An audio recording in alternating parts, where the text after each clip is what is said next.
চলো বন্ধুরা, আজকেও তোমাদের সাথে একটা টিফিনের রেসিপি নিয়ে চলে এসেছি। তার জন্য লাগবে নানা রকমের সবজি কেটে নিয়েছি, এখানে আটা, এখানে নুন, লঙ্কা গুঁড়ি, এখানে একটু কালো জিরে।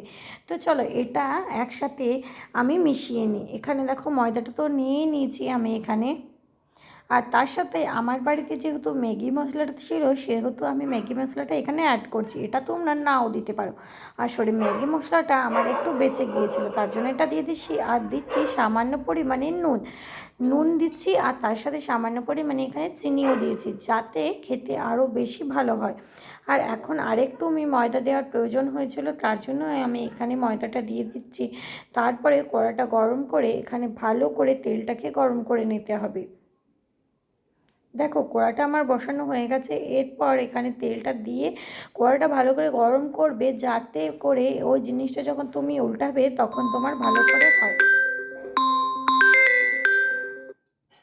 দেখো এখন আমি ভালো করে এটাকে দিয়ে দিচ্ছি।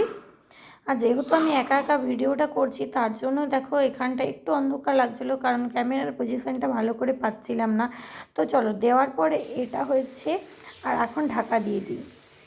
কিছুক্ষণ কুক হওয়ার পরে আমি খুলে পরে দেখছি, দেখো এরকম হয়েছে। আসলে পেছনটা ঠিক হয়ে গেছে। আর এরপর আমি এটাকে খুব আস্তে আস্তে করে উল্টে দেব। এরপর সামনের দিকটা একটু ভালো করে কুক হওয়ার জন্য আমি আরেকবার ঢাকা দিয়ে রেখে দেব। একটু এটাকে সাবধানে করার চেষ্টা করবে, তাহলে এটা দেখো একেবারে গোল হবে। আমারটা পুরো গোল হয়েছে। দেখো এখন আমার ফাইনাল রেসিপি রেডি হয়ে গেছে। আর দেখো এখন কত সুন্দর লাগছে দেখতে। আর আমি এখন এটা টিফিনে খেয়ে নেব। তো তোমরা টিফিনে কী কী খেলে অবশ্যই জানাবে কমেন্ট করে। টাটা।